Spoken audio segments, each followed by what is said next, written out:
Magandang umaga po sa ating lahat. Isa pang papagpalang araw po ng Panginoon sa bawat isa. What's the worst thing I can say? Things are better if I stay. So what's the point in all of this when you will never change? Ang almusal ay sigawan, ang hapunan natin ay tampuhan. Dadalhin kita sa aming bahay, di tayo mag-aaway. I can still vividly remember when I was in second year high school. That was 2006 to 2007. Kasagsagan ng mga rakista at pagbabanda. So bilang isang kabataan na nahook sa tugtugan, skateboard at iba pa, ginaya ko din yung mga forma ng mga paborito kong mga banda. Yung kanilang panunuot, and also that also my became identity as a young man. Yun ang aking naging identity. Siyempre yung paborito kong sapatos, na brand ng sapatos ay Vans. Dahil nung high school ako at wala pang pera, sinubukan kong mag-ipon para makabili ng isang checkered na design na slip-on na Vans, yung wala pong sintas. Nung time na yun, meron pong lugar na Cartimar, malapit po sa Recto. Bilihan po ito ng mga replicated shoes like Vans. Tuwang-tuwa ako kasi parang sa isip ko, kompleto na yung aking pagiging isang ganap na rakista. At yung pagiging skater na identity ko when I was in high school. Siguro nagtataka po kayo bakit ganito yung aking introduction. Alam niyo po, sa pagpapatuloy ng ating sermon series sa Book of Revelation, we will be also seeing the identities of the true Lamb and His people. Makikita natin dito ano ba yung totoong identity ng Lamb at totoong identity ng kanyang mga tinubos. Kung makikita natin sa mga nakaraang sermon natin, specifically from chapters 12 and chapter 13, ipinahahayag sa atin kung ano ang layunin at itsura ng isang dragon at yung dalawang beast and their followers. Sabi po ng mga theologians, they are called the three replicated Trinity. Kung papansinin niyo po, there is a Holy Trinity, but there is unholy Trinity. Yun po yung dragon at yun po yung dalawang beast. So sa ating sermon po for this morning, we will be seeing the uniqueness of the identity of the true Lamb and His servants. Makikita natin kung ano ba yung tunay na pagkakakilanlan ng isang nagtatagumpay na church at ang isang talunan na kaaway. So for this morning po, I would like to invite everyone to stand up and let's open our Bibles sa Revelation chapter 14 verses 1 to 5. We will be focusing lang po muna sa first 5 verses ng chapter 14. Then I looked, and behold, on Mount Zion stood the Lamb, and with him 144,000 who had his name and his father's name written on their foreheads. And I heard a voice from heaven like the roar of many waters and like the sound of a loud thunder. The voice I heard was like the sound of harpists playing on their harps, and they were singing a new song before the throne and before the four living creatures and before the elders. No one could learn that song except the 144,000 who had been redeemed from the earth. It is this who have not defiled themselves with women, for they are virgins. It is this who follow the Lamb wherever he goes. These have been redeemed from mankind as first fruits for God and the Lamb. And in their mouth no lie was found, for they are blameless. This is the very words of the Lord. Let's all pray. Lord, we thank you for this opportunity, Panginoon, that we gather here once again as your church. I pray that the Holy Spirit, Panginoon, will work in each and everyone's lives. and also in our church. Change us, O Lord, in your word. Change us in how we live as a Christians today. And Lord, panghawakan namin ang mga katotohanan ito for the glory of your name. Maraming pong salamat. Ito po ang aming samot dalangin sa matamis na pangalan namin, Panginoong Hesus. Amen. Makakaupo na po tayo. Before we proceed po sa ating pag-aaral, I'll be giving po at least 2 questions that we need to answer. And then, malalaman po ninyo yung sagot sa number 2 kasi yun po yung message po natin for this morning. So the question number 1, what are the marks of the people who were defeated alongside Satan and the 2 beasts? Ano nga ba yung itsura, ano nga ba yung identity ng mga taong talunan kasama ni Satanas at ang dalawang mga halimaw? And the second thing that we'll be answering, what are the marks of a triumphant people of God with the Lamb? Ano nga ba yung itsura nung mga nagtatagumpay, kasamang magtatagumpay nung kordero ni Jesucristo? So, sasagutin po natin yung unang questions with 4 answers. And this is also with regard to our previous lessons and preaching sa Revelation. So sagutin na po natin, ano nga ba ang mga marka ng mga taong talunan, defeated, kasama ni Satanas at ng dalawang halimaw. Unang-una, sila po ay mga unrepentant sinners. They are unrepentant sinners. Ibig sabihin yung mga hindi nagsisisi sa kanilang mga kasalanan. Revelation chapter 9 verse 20-21, makikita nyo yun dyan, na yung mga naiwan, naka-receive ng punishment yung nagkandamatay, yung mga naiwan ng mga unbeliever, nagpatuloy sa kanilang idolatrous lifestyle. Hindi sila nagsisi sa kanilang mga kasalanan. And alam nyo mga kapatid, alam natin, yung kasama ni Satanas na talunan at ng beast, ito yung mga taong walang pagsisisi sa kanilang mga kasalanan. Kaya if you are unbeliever right now, you may think that you are victorious in this life. Well, I tell you this, you are on the defeated side of the world. Ikaw ay talunan. And I would like to tell you bilang isang Kristiyano, if you are a Christian right now, repented of your sins, nakita niyo po yung kanta kanina, then I repented of all my sins. Anong sabi doon sa kanta? And won the victory. If you are a Christian, yung ikaw ay nananampalataya kay Kristo, ikaw ang tunay na matagumpay. So ang isang taong kasama sa matatalo, kasama si Satanas at yung dalawang beast, yung unholy trinity, these people are the unrepentant sinners and they are defeated. Sila ang mga talunan. Pangalawa pong sasagutin natin, kung sila yung mga unrepentant sinners at kung sila yung mga talunan, ano pa po makikita natin nakasama ni Satanas at ang 2 beasts na talunan?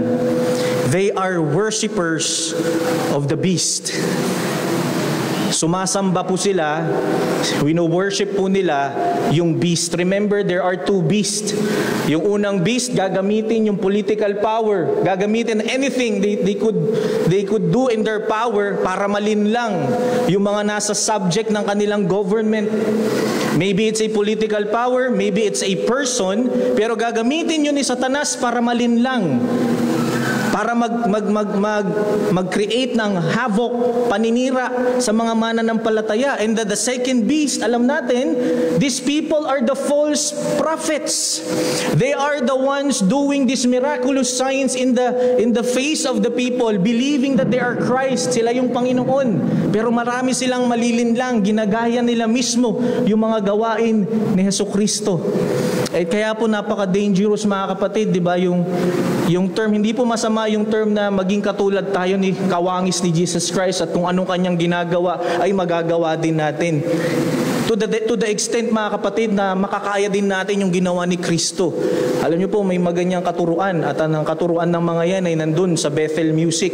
Yan ang kanilang perspective that we can be like Jesus Christ. We can perform miracles like what He did. Mas matindi pa yung miracles na gagawin ng mga Kristiyano sa nagawa ni Jesus Christ. And those are false prophets. And these people are the worshipers of the beast. Kaya nga po mga kapatid, if you're going to look at the world, you may be thinking that they are the ones who's sa kanila yung victorious life kasi nasa kanila na lahat. They are pinagpapala sa mga material na bagay, maaring kilala, maaring well-known, maimpluwensya. Pero these people are worshipers of the beast.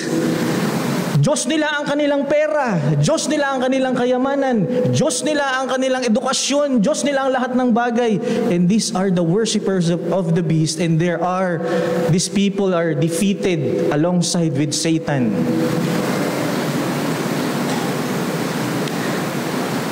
And then yung pangatlo nating masasagot dyan, sino ba yung kasama ng mga defeated alongside with Satan and the two beasts? They are being deceived by the beast. Basahin po natin saglit yun sa Revelation chapter 13, verse 14.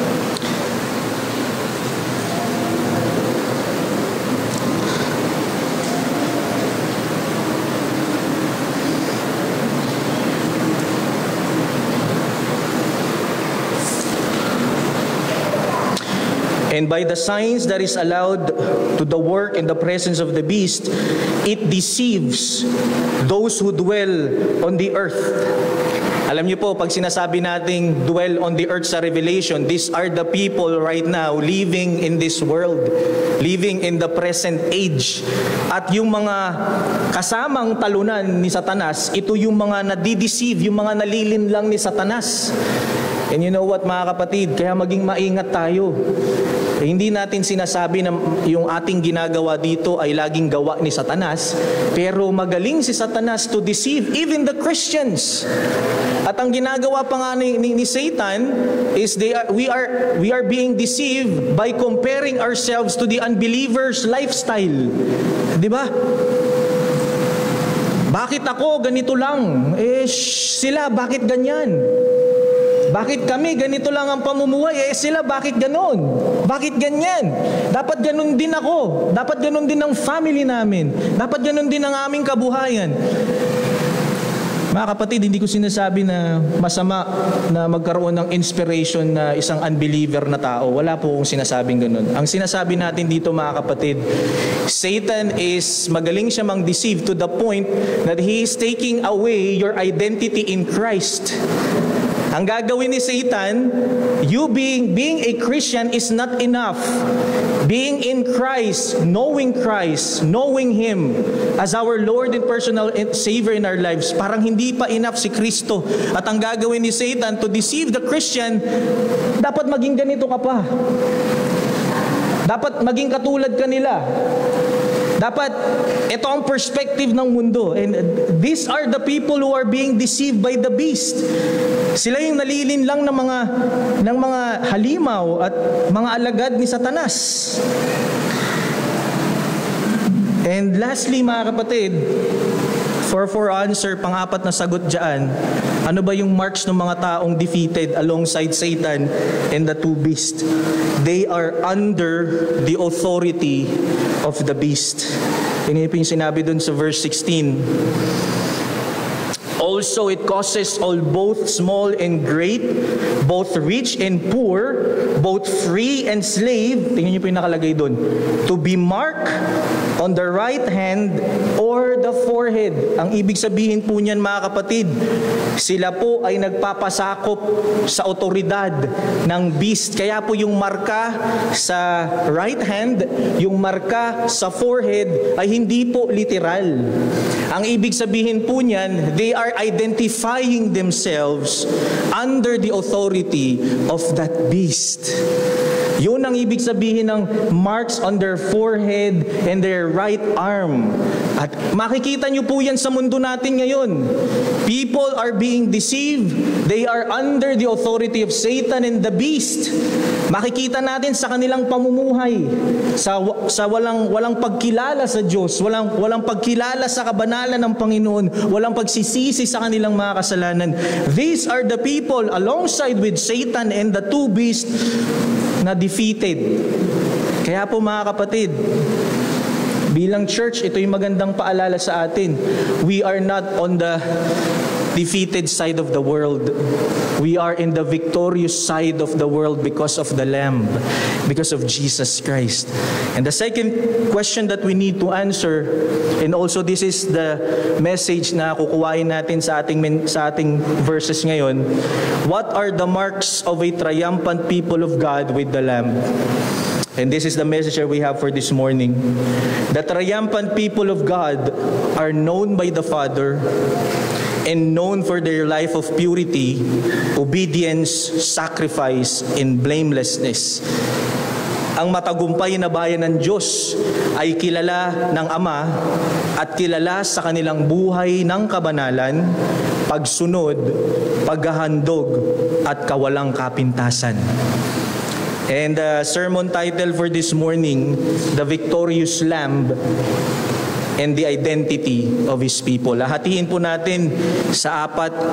Unang-una, makikita po natin dyan, yung number one, they are known by the Father. Kilala po sila ng Ama. Pangalawa, they are known as worshipers of God. Pangatlo, they are known for their purity and obedience. And lastly po, they are known for their sacrifice and blamelessness. So, tingnan po natin yung verse na ating babasahin ngayon. As you can see, sa chapter 14 na verse 1, merong vision na namang ipinakita kay John. Kung titingnan nyo po from chapter 12, chapter 13, para makikita natin dito, tinuturo, pinapakita, ano nga ba yung mga tactics, ano nga ba yung mga iskema ni Satanas. Sa simula't simula pa lang, katulad ng mga preaching natin last time with Kuya John, simula't simula pa lang, gusto nang patayin ni Satanas, gusto nang patayin ng dragon, ang male child, si Jesus Christ, gusto na siyang patayin. And if we're going back sa Genesis, ganun ang sinabi ni Yahweh sa Genesis 3:15, di ba? Ang sabi doon ang unang proclamation ng gospel, yun po yung tinatawag na first declaration of the gospel sa Genesis 3:15. Makikita natin doon na may prophecy si Yahweh. Sisirain niya yung ulo mo at ikaw bilang yung anak, he will bruise your heel. At alam niyo po, from Genesis up until the Revelation, ganun po ang nangyayari. Kaya after na namatay kaya after ng Genesis, makikita natin in Genesis 3:15 si Cain and Abel. Pinatay ni Cain si Abel. Ganun ang mga sistema. Simula't simula pa lang sa Genesis, gustong-gusto ng patayin ng dragon. Itong male child na to. Gusto nang talunin ni Satanas si Jesucristo. Kaya remember when in the New Testament when Peter said, "Hindi ka mamamatay, Lord. Hindi ko hayaan na ikaw ay mamapako sa krus." Anong sabi ni Jesus Christ? Get behind me, Satan. Why? Bakit sinasabi ni Jesus Christ, "Get behind me, Satan"? Kasi ang goal ni Satan ay hindi matupad na siya ay magapi totally ni Jesus Christ through what? Through dying on the cross. Sa kamatayan sa krus. And yet mga kapatid, titingnan natin dito sa chapter 14, despite of what's happening in the present age, maraming mga nanlilinlang, maraming false Christ, yung dragon patuloy niyang inaalipusta yung mga unbelievers, yung mga believers, nagpapatuloy po yun hanggang ngayon. Maraming ginagawa na sistema ang dalawang beast para malinlang yung mga mananampalataya, pero at the end of the day, at the end of this age, makikita natin sa chapter 14 kung sino ang nakatayo. Despite of these things that's happening, merong isang nakatayo at ang isang nagtagumpay. Tingnan po yung sinabi doon. Then I look and behold, on Mount Zion stood the Lamb. Sino po yung nakatayo na kordero? Si Jesus Christ. Any attempt of Satan, any attempt of the dragons, hindi sila nagtagumpay kasi sa kalahuli-hulihang pagdating ng Panginoong Hesukristo, ang iisang nakatayo, walang iba kundi si Jesus Christ. And He won. Nanalo si Jesus Christ. Kaya despite of sufferings, despite of hardships sa panahon ng mga Christians noon, despite na napag-aalipusta dahil hindi sila sumasamba kay King Nero, hindi sila sumasamba kay King Domitian, hindi sila sumasamba kay King Caesar, yun ang mga pangyayaring suffering sa kanila, kahit na nagkandamatay ang mga Kristiyano because of their faith. Nakita natin sa chapter 14, verse 1, ang nakatayo, si Jesus Christ. And alam niyo po mga kapatid, ang ibig sabihin po dyan ng Mount Zion, ginagamit po kasi yan sa Lumang Tipan, the place where the presence of God, kung nasaan yung presensya ng Panginoon. And if you can remember mga kapatid, sa Revelation chapter 11 verse 15, di ba sinabi doon, the kingdom of the world has become the kingdom of the Lord in His Christ, and He shall reign forever and ever. And that's the Mount Zion. Pagbalik ni Kristo dito, bit-bit niya yung kanyang paghahari. And we will meet Him here sa bagong new earth and new heavens. Hindi tayo mag-i-stay sa langit. Hindi mag-i-stay sa langit ang mga mananampalataya. We will rule the earth with the Lamb. Kasama ng Kordero. Kasama ni Hesukristo. Kaya kahit anong panggagaya ng unholy trinity, yun ang tawag nila. Kahit anong panggagaya ng unholy trinity na to, ng dragon at dalawang beast, hindi sila magtatagumpay. As you can see sa Revelation chapter 13 verse 11, di ba? Ang sabi doon, then I saw a second beast coming out of the earth. Tingnan niyo po yung sinabi It had two horns like a lamb, but spoke like a dragon. Katulad ng kordero, the same as the lamb. Sinong ginagaya niya? Yung true lamb, yung tunay na kordero. Pero itong problema, itong matindi sa kanya, ang lumalabas sa kanyang bibig, ano daw po yung lumalabas sa kanyang bibig? Spoke like a dragon. Ibig sabihin, he has deceiving power. Sino ba yung dragon? Di ba si Satan? So, itong beast na to, may two horns. Ang two horns po, pagpapakita po yan ng strength. Yun ang kaibahan. Yun ang kaibahan ni Jesus Christ. Si Jesus Christ, napagtagumpayan niya ang lahat ng bagay by dying on the cross. Dying on the cross to save His people. Not with strength, but become sacrifice for His people. Kaya mga kapatid, makikita natin dito yung katagumpayan ng mga mananampalataya. And sino ba ang kasama ng mga mananampalataya? Sino ba yung kasama na nagtatagumpay na lamb? Yan po yung una nating point. Unang bahagi, they are known by the Father. Look at this verse. Tingnan niyo po yung word Then I look, and behold, on the Mount Zion stood the Lamb. Nagtatagumpay na kordero.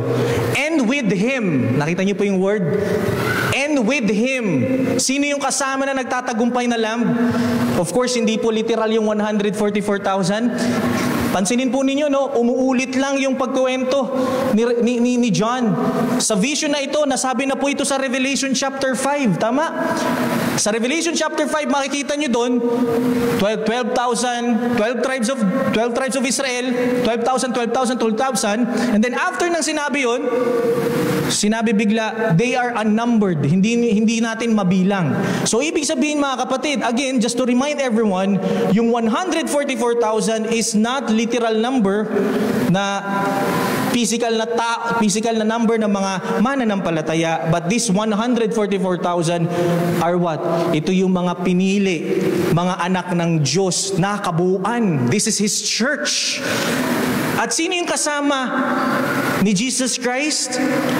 These are the people, church, 144,000. Ano ang meron sa kanila? Ano ang meron? They are known. Kilala sila ng Father by what means? Tingnan niyo po yung nakalagay dyan. Who had His name and His Father's name written on their foreheads. Nakita niyo po dun sa Revelation kanina, yung mga wala, yung mga hindi tinatakan ng Ama, anong tatak nila? Ito yung may tatak ng beast na merong right arm, merong ding four heads. And you know what, mga kapatid, it's very important na makita natin ito.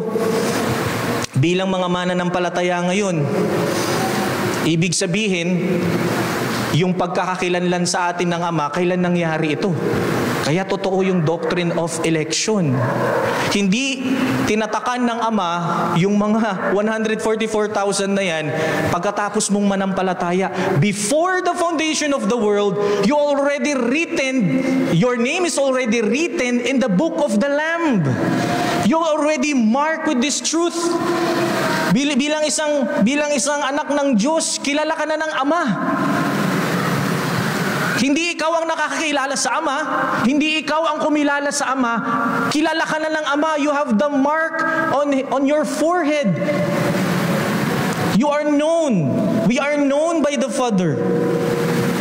Kaya po mga kapatid, walang mga elect ang madideceive in the final analysis because they are known by the Father. Because to be known by the Father is to be under His protection. Yes, yung forehead na po na yan, yung mark in the forehead, that means protection. Revelation chapter 7 verse 3, saying, "Do not harm the earth or the sea or the trees until we have sealed the servants of our God on their foreheads." Nakita nyo? Hindi lamang yung pagkakakilanlan sa atin ng Ama yung importante. Ito pa pinakamahalaga. Ito ang pinakanakakatuwa. We are protected by the Father. Nakita niyo po yun? In John, in the book of John, anong sinabi dun? Hindi sila mawawala sa aking mga kamay. No one can snatch them out of my hands. Kasi kilala tayo ng Ama. Pinili tayo ng Ama before the foundation of the world. It is a guaranteed truth na walang scheme ng beast and dragon ang magtatagumpay sa mga pinili ng Ama. Tandaan niyo po yan. Hindi tayo papabayaan ng Ama. Yes, in the suffering. May mga nangyayaring suffering sa buhay natin ngayon. Pero hindi yun yung final. Kasi hindi ka papabayaan ng Ama. You are protected in the final analysis of this world. Sa huling pagdating ng Panginoon, ikaw ay ligtas. Kasi minarkahan ka ng Ama. Kilala ka ng Ama. Di ba, masarap isipin na ganun ang kaligtasan natin. Hindi siya nakadepende dahil may ginawa ka. It was dependent on the sovereign election of the Father.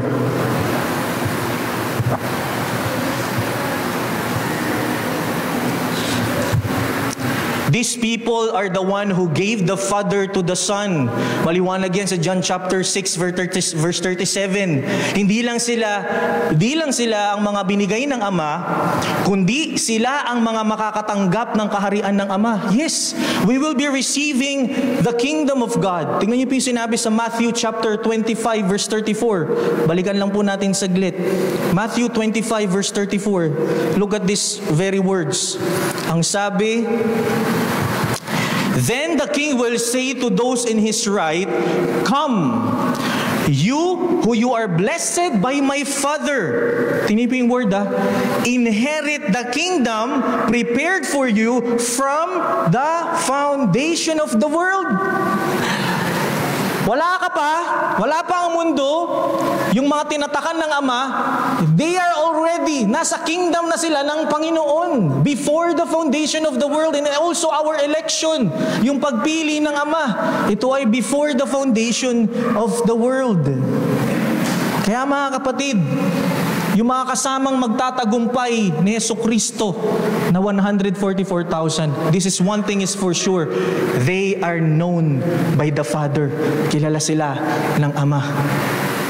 Kaya this is the quote that I get from Joel Beakey. Ito ang sabi niya, the number 144,000 should remind us that God knows each of His redeemed by name. The multiple He will save, though a specific number is beyond comprehension.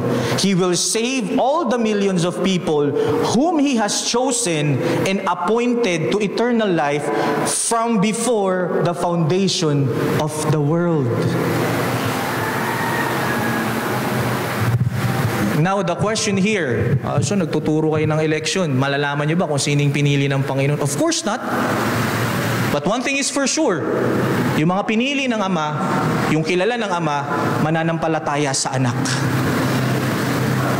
Ayun, naniniwala kayo sa election, di naman totoo yan. It's very clear in the Word of God. The doctrine of election na hindi po nagbibigay ito ng kayabangan sa atin, but it's a humble submission na kahit anong gawin natin, kahit despite of our weaknesses, because of sharing of the gospel, merong mananampalataya kasi may pinili ang Ama. This is the comfort that we have to understand. Kaya this is my point, mga kapatid. The true people of God are elected by the Father and secure their salvation through the Lamb. Ang tunay na mga tao ng Diyos ay hinirang ng Ama at siniguro ang kanilang kaligtasan sa pamamagitan ng Kordero. Kaya nga ang kasama ni Jesus Christ na nagtatagumpay, yung 144,000 eh. Sino yun? We, as a church, kasama tayong magtatagumpay ng Lamb. Yan po yung una nating makikita. Yun ang ating identity as people of God. We are known by the Father. Kilala tayo ng Ama. Kaya walang any kind of kalungkutan ang dapat namang ibabaw sa puso natin. We are known by the Father. Alam niya yung ating mga weaknesses. Alam niya yung ating mga pinagdaraanan kasi kilala tayo ng ating Ama na perpekto sa langit. And bakit niya tayo ililigtas? Of course, for His glory and yet for our good. Hindi kontra yun. The final analysis kung bakit kanya pinili is for His glory and it is for our good kung bakit kanya niligtas ngayon. Di ba? Nare-receive mo yung benefits ng salvation right now because He is good and for His glory. Para sa Kanyang kapurihan. At yun ang makikita natin, mga kapatid, sa unang point. Ano ba yung marks ng mga nagtatagumpay? Pangalawa, they are known as worshipers of God. Look at this verse. Revelation chapter 14.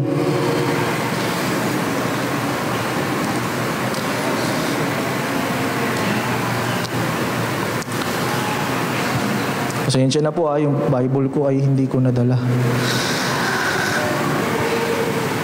Tingnan niyo yung sinabi dyan. And I heard a voice from heaven, si John, I heard from a voice from heaven like the roar of many waters and like the sound of a loud thunder. Tingnan niyo po The voice I heard was like a sound of a harpist playing on their harps. Look at this verse 3. And they were singing a new song before the throne and before the four living creatures and before the elders. Tingnan niyo po yung sinabi dito. No one could learn that song except the 144,000 who had been redeemed, mga iniligtas sa earth. Mga kapatid, yung mga kasamang magtatagumpay ng Panginoon, ng Kordero, ay hindi lamang kilala sila ng Ama, kundi ito yung mga naglilingkod, nagwo-worship sa Diyos na buhay. They are worshipers of God because they know God and God knows them. Kaya po, mga kapatid, the truth, that is only, tingnan niyo po only spiritual understand spiritual things. Only those who are spiritual will understand spiritual things. Ito ay obvious sa ating verse. Kaya we believe that no one can comprehend the things of God because we know that it's the work of the Holy Spirit. Kaya tingnan niyo po yung sinabi sa 1 Corinthians chapter 2 verse 14. Sapagkat ang taong di pinapananahan ng Espiritu ay ayaw tumanggap ng mga kaloob mula sa Espiritu ng Diyos. Para sa kanila, kahangalan ang mga iyon at di nila nauunawaan. Sapagkat ang mga bagay na espiritual ay mauunawaan lamang sa paraang espiritual. No one can learn that song except the 144,000, mga kapatid. Ano ibig sabihin ng no one could learn that song except the 144,000? Ibig sabihin, mga kapatid, the true Christians are the one who can worship God truly. Yung tunay na mga mananampalataya, sila lamang yung mga tunay na makapagbigay ng paglilingkod sa Panginoon. Maaring matutunan ng isang tao ang lahat patungkol sa kalaliman ng doktrina, ngunit ang totoong mananampalataya lamang ang makakaranas ng katotohanan ng mga bagay na ito. Yes. Maybe you have a lot of things. Matagal ka ng membro ng church, matagal ka ng Christian. It doesn't matter. Ang tanong, nararanasan mo ba yung katotohanan ng pagpapala ng Panginoon sa iyong pagliligtas? Maaari ang isang tao ay makasabay sa mga biblical na awitin na ating kinakanta. They can sing, "Your blood has washed away my sins. Jesus, thank you." Or can sing, "It is well with my soul." Or we can sing, "Oh God, reveal your glory to the preaching of your word." We can sing these beautiful lyrics, but only those who are the people of God will truly understand and know the deep meaning of these beautiful songs na hindi mauunawaan ng wala kay Kristo. Kaya kahit anong awit mo dito, yes, there's a biblical songs. Sumasabay ka sa awitin, but ang tanong, is it truly in your life? Kasi doon sa langit, yung mga boses ng mga mananampalataya, sila yung instrumento. They became harp. They singing songs to the Lord.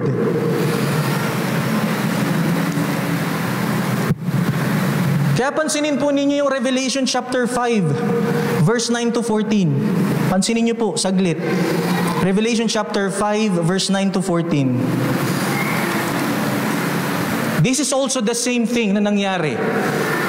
Again, umuulit siya. Umuulit-ulit po kasi yung kwento. Yan po yung isang position na hindi siya sequence. Umuulit-ulit ang kwento ng Revelation, ang vision ng Revelation. Kaya tingnan niyo po yung sinabi dito sa verse 9. The same word. And they sang a new song. Nakita niyo? Ano yung kinakanta ng new song na ito? Hindi po ito speaking in tongues, ha? Kasi minsan ginagamit tong verse na to eh. Yung new song speaking in tongues, yung hindi new song yun. Hindi new song. Hindi yun nauunawaan. This one, nauunawaan. Tingnan yung sinabi. And they sang a new song, saying, "Worthy are you to take the scroll and open its seals, for you were slain, and by your blood you ransomed people for God from every tribe and every language and people and nation, and you have made them kingdom and priests to our God, and they shall reign on the earth." Anong makikita natin dito mga kapatid? Ang tunay na umaawit sa Panginoon, naiintindihan yung katotohanan ni Kristo. Nakita niyo po yung word na to? Ang sabi diyan, you were slain. This is the truth of Christ. Katotohanan ni Kristo. Your blood was a ransom from your people. Truth of Christ yan mga kapatid. We will see that this particular song that the people of God is singing is the truth of Jesus. His authority and what He has done. Mga kapatid, kaya itong sinabi nung sa verse natin, that no one can understand. Alam niyo bakit? Kasi yung mga, ewan ko po kaya po ako bilang isang mananampalataya, hindi po masama maging emosyonal when we are singing something for the Lord. When you are singing for the Lord, kasi you understand kung ano yung ginawa ni Kristo. Hindi kahinaan ng pagluha, hindi kahinaan ng pag-iyak, dahil naintindihan mo kung paano ka niligtas ng Panginoon. At yung mga taong wala kay Kristo, yung mga taong walang pagkilala sa Panginoon, kahit ano pang klase ng magagandang awitin na doctrinal ang kakantahin natin sa church, if you do not know Christ, hindi ka magbe-benefit sa mga katotohanan ng mga awitin na yan. It will not benefit you at all. Hindi yan magiging beneficial sa iyo. Look at this. J.I. Packer said sa kanyang book na Knowing God, page 35. You can have all the right notions in your head without ever tasting in your heart the realities which they refer. And a simple Bible reader and a sermon hearer who is full of the Holy Ghost will develop a far deeper acquaintance with his God and Savior than more learned men who are content with being theologically correct. Nakita niyo yung sinabi ni J.I. Packer dito? Hindi porket alam mo na i-explain yung 1689. Hindi porket alam mo na yung kalaliman ng doctrines of grace. Hindi porket nalalaman mo na yung covenant theology. It doesn't make, kung hindi yan nagbibigay ng impact sa'yo, walang tasting in your heart, yung realities ng mga bagay na yan. At I believe it makes no sense sa'yo. Kaya gusto kong sabihin sa inyo to mga kapatid. Kung tunay kang nananampalataya sa Panginoon, anong nararamdaman mo? Ano yung sinasabi ng puso mo kapag umaawit ka sa Panginoon? Does it impact you at all?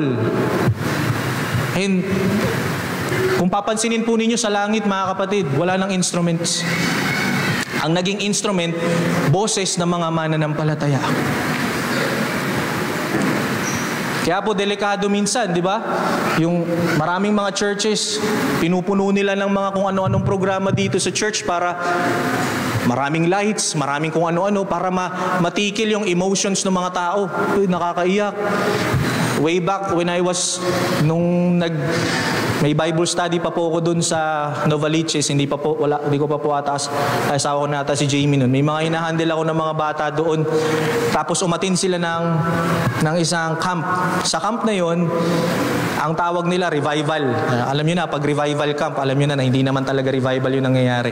So, sa camp daw na yon, may pinahawak na malaking pako. Malaking pako sa kanila. Nakapatay yung ilaw, tas pinahawak yung malaking pako.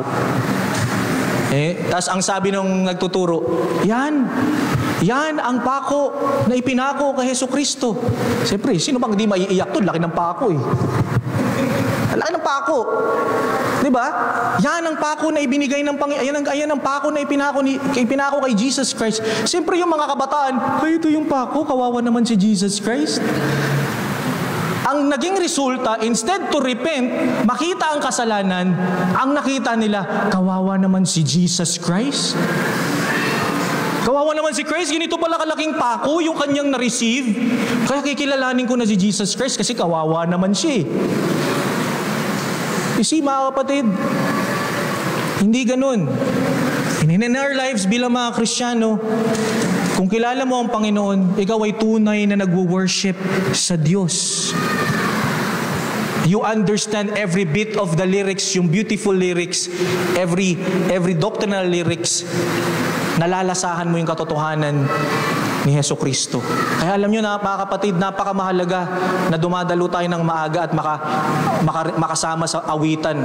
Kasi this is what we are going to do pagdating ng Panginoon. We will be singing, "Worthy you are, Lord. Worthy is the Lamb. Worthy is the Lamb."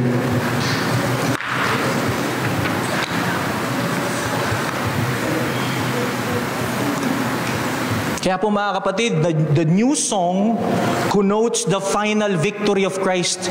At isa po pong ibig sabihin ng new song na yan, pagpapakita po yan na nagtagumpay na si Jesus Christ. Yan yung final song, awitin ng mga mananampalatayang nagtagumpay kasama ng Kordero. And you know what? Despite of Satan's scheme of twisting and replicating what Jesus Christ can do, he will not gain the final victory, but only Jesus can. Yeah, this is the quote. I get another quote from G.K. Bill sa Revelation Shorter Commentary niya. In the Old Testament, the new song was always an expression of praise for God's victory over the enemy, which sometimes included thanksgiving for God's work of creation. Now, the new song is sung again, but on a escalated scale. Yung pangalawang pagbabalik, but on an escalated scale, and for the last time, understood as carrying on the eternity. Nakita nyo, yung new song na yan, forever nating aawitin kasi dumating na yung nagtagumpay, kundi si Jesus Christ at kasama tayo doon bilang church. That's the meaning of the new song. And this is the point that I wanted to say. The people of God are true worshipers, anchored in the truth of Jesus and devoted to His name. Ang mga tao ng Diyos ay mga tunay na mananamba na nakaangkla sa katotohanan ni Jesus at tapat sa kanyang pangalan. That's the second thing that we need to see. Third thing po na makikita natin dito, Yung mga kasamang magtatagumpay ng Lamb, they are known for their purity and obedience. Kanina po yung sinabi doon sa Revelation chapter 14.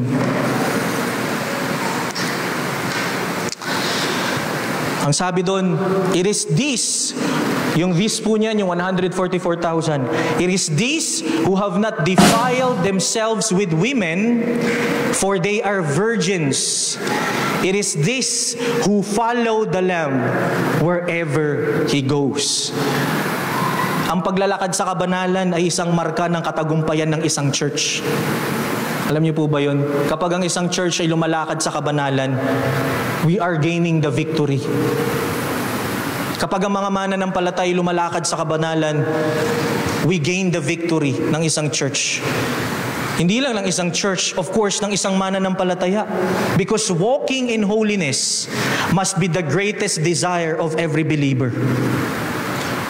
Ang greatest desire po ng mga mananampalataya, and even in our church, must be living in holiness. Bakit ko po nasabing holiness? Nakita niyo po yung word dyan na have not defiled themselves with women. Of course, yung women dyan, hindi literal. Ang pwede nating women dyan, of course, sino ba yung bride is the church. Ang women, ano bang ginagawa ng mga women madalas na mga unbeliever? They are seducing. Diba? Sa internet ang daming ganyan Akala nila kapag naghubad sila, mas maraming tatanggap sa kanila. Kaya yung women dito, mga kapatid, it is the system of the world. Ito yung mga mananampalataya na hindi man lamang umaayon sa takbo ng mundo.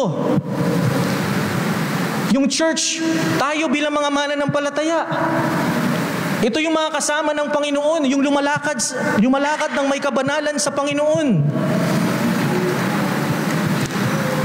Kaya po mga kapatid, bilang isang church, bilang isang mananampalataya, ang paglakad natin ngayon sa kabanalan ay hindi magre-resulta sa atin ng pagkatalo. Kasi yun ang gustong ibigay sa atin ni Satanas Yun ang gustong i-deceive tayo ni Satan. Kapag lumalakad ka ng may kabanalan sa Panginoon, if you want to follow God, ang gagawin ni Satan sa'yo, huwag mo nang gawin yan kasi talo ka naman lagi Huwag mo nang sundin ang Panginoon. Huwag ka nang lumakad ng may kabanalan. Yan ang ginagawa ni Satanas. They are trying to deceive us na hindi, huwag mo nang sundin ang Panginoon. Huwag ka nang lumakad ng may purity. Kasi at the end of the day, matatalo ka din. But you know what, mga kapatid, hindi ganun. Kasi ang mga kasama ni Jesus Christ, yung mga taong lumalakad ng may purity and obedience. Kaya po when we say the holy in Hebrew, ang Hebrew word po ng holy is kadosh. It means to cut, to separate. Separate. Meron pong sense of moral purity when we are speaking about God's holiness. Ano ibig sabihin nito? Dahil tayo ay hiniwalay para sa Panginoon, dapat hindi tayo lumalakad ng katulad ng nasa mundo. Hindi ibig sabihin para tayong mga taong tabon. Hindi ibig sabihin na doon na tayo sa bundok manirahan. Hindi ibig sabihin bilang mga taong pinabanal ng Panginoon, we will not be following any pleasures of the world na magbibigay sa iyo ng dahilan para matumba ka sa kasalanan, malasahan ang kasalanan. Kaya po, we as Christians and as His bride must known for our purity. Dapat bilang church, bilang mananampalataya, kilala po tayo na may lumalakad ng may kabanalan. Kaya tingnan niyo yung sinabi sa 1 Peter chapter 1 verse 14 to 16. As obedient children, do not be conformed to the passions of your former ignorance. But as He who has called you is holy, you also be holy in all your conduct. Since it is written, you shall be holy, for I am holy. Mga kapatid, nakita niyo po yung word na ginamit ni Peter, do not be conformed. Do not be conformed to the passions of your former ignorance nung wala ka pa sa Panginoon. Nung hindi mo pa kilala si Kristo. Huwag kang bumalik doon sa dati mong pamumuhay. Dati ka bang malakas manchismis? Dapat binabago na yan ng Panginoon. Gahaman ka ba? Nung ikay hindi pa mananampalataya? Hindi ka ba makontento sa iyong buhay? self-righteous ka ba bilang isang mananampalataya? Itigil mo na yan. Hindi yan ang pamumuhay ng nais ng Panginoon sa iyo. Kaya tingnan niyo po yung makikita, kung papansinin po natin, ang sabi po dyan ni Peter, "Out the Lamb wherever he goes." I believe, ang mga tunay na mga mananampalataya ay obedient follower of Christ. Whatever Christ has called them to do, they will follow it. Kung gusto natin mamuhay ng may katagumpayan sa buhay na ito, sumunod tayo kay Jesus. Do you want to live a victorious life? Hindi material level. Follow Christ. Be obedient son and daughters of Jesus Christ.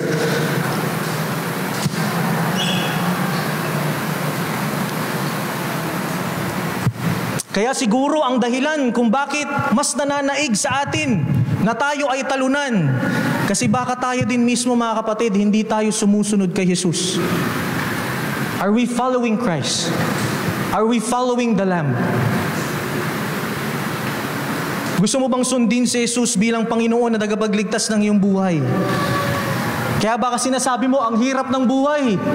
Bakit ganito, Panginoon? Bakit ganito, ganyan? Ang tanong, sumusunod ka ba kay Kristo? Sinusunod ba natin si Jesus Christ? Kasi tingnan niyo po yung sinabi sa Revelation chapter 12 verse 17. Then the dragon became furious with the woman and went off to make war on the rest of her offspring. Tingnan niyo po yung sinabi on those who keep the commandments of God and hold to the testimony of Jesus. And he stood on the sand and of the sea. Mga kapatid, yung ginagawa ni Satanas, nakikipaglaban si Satanas, nakikipaggera si Satanas sa mga taong sumusunod kay Jesus Christ. Sa mga taong willing sumunod kay Jesucristo. Kaya wag ka magtaka, parang hindi ako inuusig ni Satanas Masunurin ka bang anak ni Jesus Christ? Are you following Christ? Sinusunod ba natin ang Panginoon sa kanyang pagkatawag sa atin? Kasi tingnan niyo po yung sinabi sa 1 John chapter 2 verse 3 to 6. Nakakatiyak tayong nakikilala natin ang Diyos kung sinusunod natin ang kanyang mga utos. Ang nagsasabing nakikilala ko siya, ngunit hindi naman sumusunod sa kanyang mga utos ay sinungaling at wala sa kanyang katotohanan. Ngunit ang tumutupad sa salita ng Diyos ay umiibig ng wagas sa Diyos. Sa ganito natin malalaman na tayo'y talagang nasa Kanya. Sino mang nagsasabing nananatili siya sa Diyos ay dapat mamuhay tulad ng pamumuhay ni Jesucristo. Do you want to know if you know Christ? Do you want to know if you truly know Christ? Very simple lang sinabi. Are we obeying Him? Are we living a life that is always in under His will? Ito yung mga taong not worshiping the idols or any worldly system. They are preserving their lives as pure and holy for the service of the King. Kaya hindi usapin dito kung marami kang nalalaman sa doktrina, which is good. Hindi usapin dito ang tanda o bata ng edad. Hindi usapin dito kung ikaw ay matagal ng mananampalataya. Ang dapat nating itanong ay kung sinusunod ko ba ang aking Panginoong Hesus. As a church, are we obeying Jesus Christ? And as obedient children, are we walking in purity?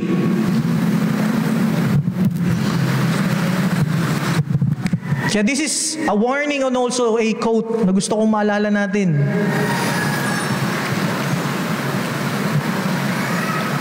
The modern church is producing passionate people filled with empty heads who love the Jesus they don't know very well. Voddie Baucham. Baka masyado kang passionate. Akala mo, yan na yung tunay na pagkakilala mo sa Panginoon. Pero hindi mo pala talaga siya tunay na kilala. Kasi yung tunay na marka na makakasamang magtatagumpay ng Lamb, ito yung namumuhay ng may kabanalan at sumusunod kay Kristo. So don't expect, hindi ko po kayo tinatakot. If you're living right now in totally against the will of the Lord, you have to ask yourself, kasama ba ako sa magtatagumpay? Kasama ba ako doon sa 144,000 if ngayon pa lamang hindi ko na sinusunod si Jesus Christ? If ngayon pa lamang hindi na ako lumalakad ng may kabanalan? Kasi makakasama lang ng Panginoon yung sumusunod at lumalakad ng may kabanalan sa kanyang harapan. Yun ang mga kasamang magtatagumpay ng kordero. Kaya this is the point that I wanted to say. The true people of God are living in purity and walking in obedience to Him. Ang tunay na bayan ng Diyos ay namumuhay sa kadalisayan at lumalakad sa pagsunod sa Kanya. Is your life marked with obedience? Is our life as a church here marked with obedience? A life that is pure in the sight of God. And lastly, sino bang makakasama ng Panginoon sa Kanyang katagumpayan? They are known for their sacrifice and blamelessness. Tiniping sinabi sa Jeremiah chapter 2 verse 2 and 3. Nakita niyo po yung verse dyan?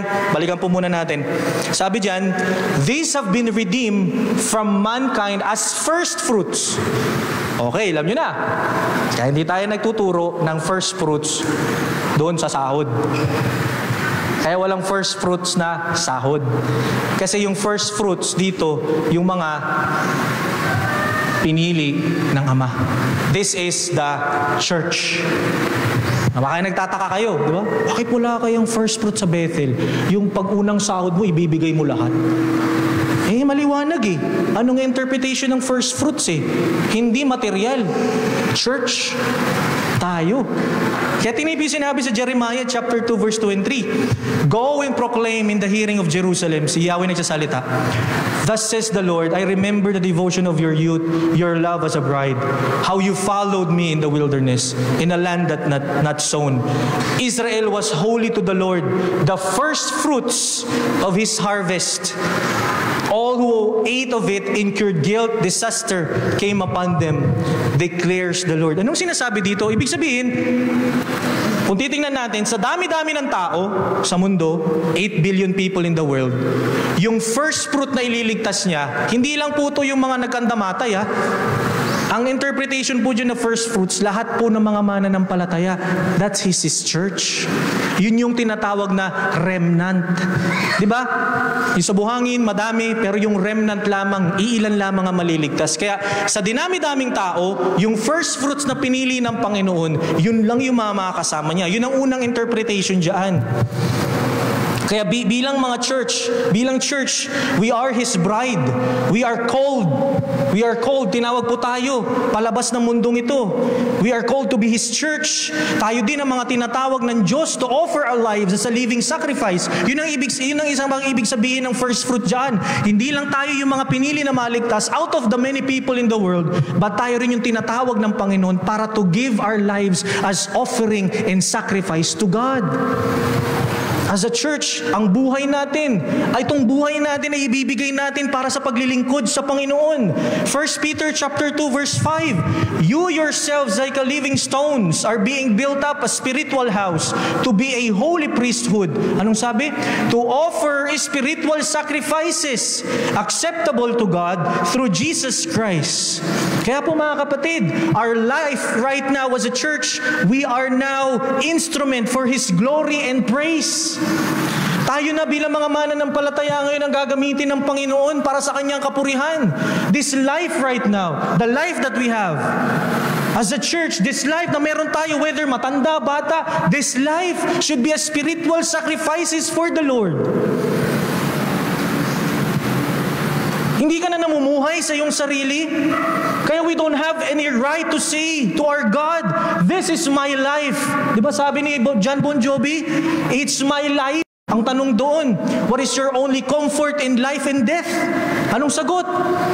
That I am not my own, but belong body and soul in life and death to my faithful Savior, Jesus Christ. And this is your life right now. And this is our life, His life right now. Hindi yan buhay mo. Hindi ka namumuhay para sa iyong sarili. Hindi ka lang namumuhay para maabot mo yung mga pangarap mo. Hindi ka lang nabubuhay para, which is are good things. Hindi ka lang nabubuhay para makapagtapos ka sa pag-aaral. Hindi ka lang namumuhay para mataguyod mo ang iyong sariling pamilya. Hindi ka lang namumuhay para sa mga sarili mong aspirations, but you're living right now, this very moment, a life that is sacrificial for the glory of the Lord. Kaya lahat ng gagawin mo bilang isang Kristiyano, dapat lagi nating iisipin, ang buhay ko ba ay nakakapagbigay kaluguran sa Panginoon ngayon? Hindi in the future. Right now. Am my life right now being, pag tinitignan ako ng Diyos ngayon, kapag tinitignan ako ng Ama ko, na nasa langit, na minahal ako, nakikita niya ba na namumuhay ako ng karapat-dapat sa harapan ng Panginoon? Ibinibigay ko ba yung buhay ko para sa Panginoon? And as a church, are we giving our lives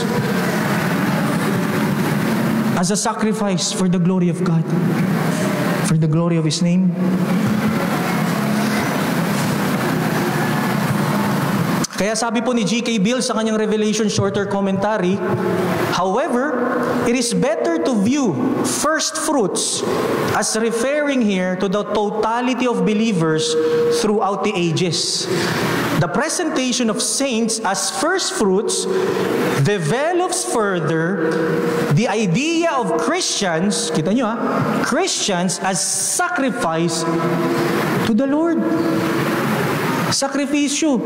This life is for the Lord. And in the Old Testament, the first fruits were offered to God to signify His rights of ownership. And in like manner, in the rest of the harvest was gathered to be used by God's people according to His sovereign plan. Nakita nyo? Kaya sabi dun sa kanta ng isang Getty, I belong to the Lord. I am not my own. I will honor Him, for this I know. We belong to God. Kaya whatever the successes that you have right now, whatever good things that is happening in your life right now, hindi yan lang para sa'yo. It is for His sole purpose and glory. Para sa Kanya. Not just our own. And then the Greek word, mga kapatid, ng blamelessness dyan, nakita niyo po kasi yung last verse, for they are blameless. The Greek word of blamelessness dyan is amomos. Pwede mong ipanganan to, Marvin, amomos. Kung gusto mo lang. Amomos. Ibig sabihin po sa Greek, without blame, blemish or fault or spot or faultless, unblameable. Yan po ang katayuan ng mga kasama ni Kristo. Yung mga walang faultless, yung walang bahid, karumihan. Yan ang kasamang magtatagumpay ng Panginoong Jesucristo. Si Kristo Jesus ang dahilan kung bakit ang church ay tatayo sa harapan ng banal na Diyos na walang bahid na kahit anong karumihan. Not because of us, not because of the leaders of this church, not because the one who preaches. The reason why we are standing pure in the sight of God, holy in the sight of God, is because of what Christ has done in our lives. It will never be us. Hindi sa mga naglilingkod. Sila yung mga taong nagsasabi ng katotohanan sa Ebanghelyo. Nakita niyo po dyan? Ang sabi, these have been redeemed from mankind as first fruits for the God of the Lamb. In their mouth, no lie was found. Ano ibig sabihin nun? Ito yung church. Tayo bilang church, tayo yung mga taong nagsasabi ng katotohanan ng Ebanghelyo. They are the truth tellers of the gospel. Tayo po yung nagsasabi ng katotohanan ng Ebanghelyo. Kaya sabi ni Paul sa 2 Corinthians chapter 2 verse 17, for we are not like so many peddlers of the word, God's word, but as men of sincerity, as commissioned by God, in the sight of God, we speak in Christ. Ano sinasabi ni Paul dito? Hindi namin pinagkakakitaan ng salita ng Diyos. Because we are the truth tellers of the gospel. Hindi mo pwedeng pagkakitaan yung magandang balita. We are telling the truth about these people, that they are going to hell if they're not going to place their trust in Jesus Christ.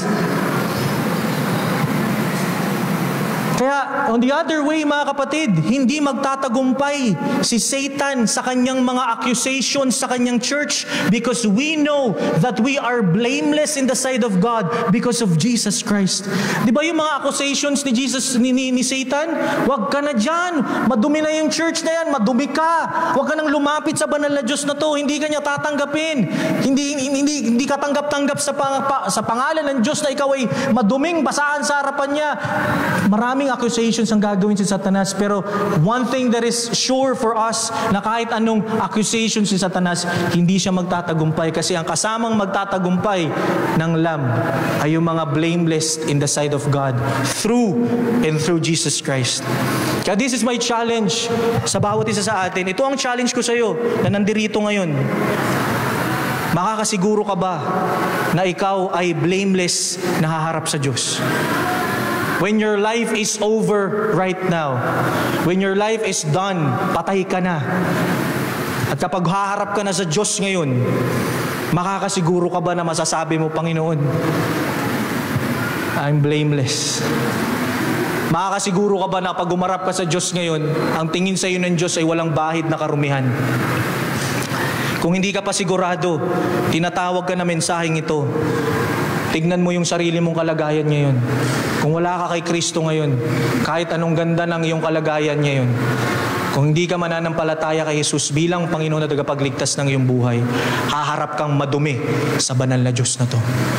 At tatanggapin mo ang 100% wrath, galit ng Diyos sa iyong sariling kasalanan. Eh, kung wala ka pa kay Kristo ngayon, maybe you know Christ in your head, but you don't know Christ in your heart. The Word of God is calling you. Magsisi ka sa iyong mga kasalanan.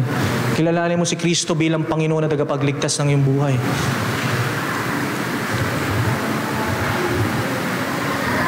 This is the point, and dito po ako matatapos. The true people of God offer their lives as a living sacrifice, made blameless through Jesus Christ. Ang tunay na bayan ng Diyos ay inahandog ang kanilang buhay bilang isang buhay na hain na ginawang walang kapintasan sa pamamagitan ni Hesus Kristo. Mga kapatid, we are on the victorious side because of what Christ has done. And I pray na lagi nating panghawakan na tayo ay magtatagumpay bandang huli dahil lamang kay Hesus Kristo. At kasama tayo bilang isang church na magtatagumpay dahil kay Hesus Kristo. And so pray, Lord, we thank you for your word.